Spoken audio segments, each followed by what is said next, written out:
പാതുവായിലെ വിശുദ്ധ അന്തോണീസ് 1195-1231. ജീവിച്ചിരുന്നപ്പോഴെന്ന പോലെ ഇന്നും അത്ഭുത പ്രവർത്തകനെന്ന് പ്രകീർത്തിക്കപ്പെടുന്ന ഒരു വിശുദ്ധനാണ് വിശുദ്ധ അന്തോണീസ്. നല്ല സാമ്പത്തിക ഭദ്രതയുണ്ടായിരുന്ന ഒരു കുടുംബത്തിലാണ് അന്തോണി ജനിച്ചത്. മാമോദീസ പേര് ഫെർഡിനൻഡ് എന്നായിരുന്നു.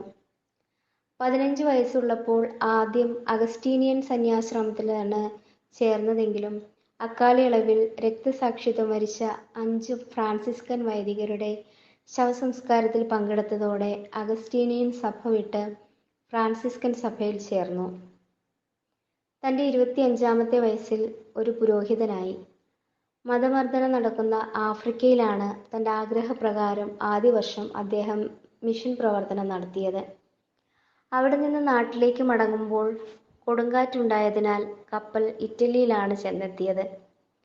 ഒരിക്കൽ ഒരു പട്ടാഭിഷേക ചടങ്ങിൽ പങ്കെടുക്കാനെത്തിയ ആന്റണി അവിചാരിതമായി തിരുപ്പട്ട പ്രസംഗം പറയാൻ നിയോഗിതനായി. അത് ശ്രവിച്ച അധികാരികൾ അദ്ദേഹത്തിൻ്റെ പ്രസംഗ ചാതുരിയിൽ ആകർഷിക്കപ്പെട്ടു.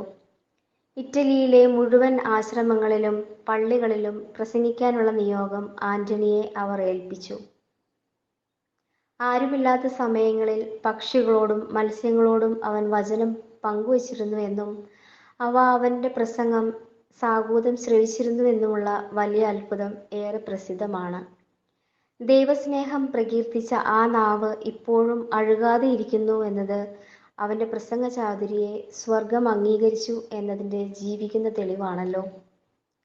ഒരിക്കൽ പ്രസംഗിക്കാൻ ഒരുക്കി വച്ചിരുന്ന കുറിപ്പുകൾ ആരോ മോഷ്ടിച്ചു എന്നും പ്രസംഗഭീതിയിലായ ആന്റണിയുടെ പ്രാർത്ഥനയ്ക്ക് ഉത്തരമെന്നതുപോലെ അത് മോഷ്ടിച്ചവനെ ഊരിപ്പിടിച്ച വാളുമായി ആരോ തടഞ്ഞു വെച്ചതിനാൽ പ്രസംഗക്കുറിപ്പ് തിരികെ കിട്ടിയെന്നുമുള്ള ഒരു കഥയും പ്രചാരത്തിലുണ്ട്. അതിനാൽ അന്നു മുതൽ ഇന്ന് വരെ വസ്തുക്കൾ നഷ്ടപ്പെട്ടാൽ അന്തോണീസ് പുണ്യവാളന്റെ മധ്യസ്ഥം അപേക്ഷിക്കുന്ന ഭക്തി ഇന്നും പ്രചാരത്തിലുണ്ട്. ആരുമില്ലാത്ത സമയത്ത് പരിശുദ്ധ കന്യാമറിയത്തിന്റെ സാന്നിധ്യത്തിൽ കൊച്ചുണ്ണി യേശുവുമായി കളികളിൽ ഏർപ്പെട്ടിരുന്നതായി ദൃക്സാക്ഷികൾ സാക്ഷ്യപ്പെടുത്തിയിരിക്കുന്നു. അതിനാലാണ് ഉണ്ണി യേശുവിനെ കൈകളിൽ ഏന്തിക്കൊണ്ടുള്ള പ്രതിമകളും പടങ്ങളും പ്രചാരത്തിലായത്. 36-ാമത്തെ വയസ്സിൽ അദ്ദേഹം മരിക്കുമ്പോൾ പള്ളിമണികൾ താനെ മുഴങ്ങിക്കൊണ്ടിരുന്നുവെന്നും അദ്ദേഹത്തിൻ്റെ സ്നേഹഭാജനങ്ങളായ കുട്ടികൾ ദർശനം ലഭിച്ചാലെന്ന പോലെ ഞങ്ങളുടെ പിതാവ് വിശുദ്ധ ആന്റണി മരിച്ചിരിക്കുന്നു എന്ന് വിളിച്ചു പറഞ്ഞുകൊണ്ടിരിക്കുകയും ചെയ്തു അത്രേ. ഇവയും ഈ ദൃശ്യമായ മറ്റ് പല അസാധാരണ അത്ഭുത കഥകളും അദ്ദേഹത്തിൻ്റെ ജീവിത കാലഘട്ടത്തിൽ ഉണ്ടായിരുന്നതായി എഴുതപ്പെട്ടിട്ടുണ്ട്. ഏതായാലും പിറ്റേ വർഷം തന്നെ അദ്ദേഹത്തെ വിശുദ്ധനെന്ന് നാമകരണം ചെയ്തു. അധികം താമസിയാതെ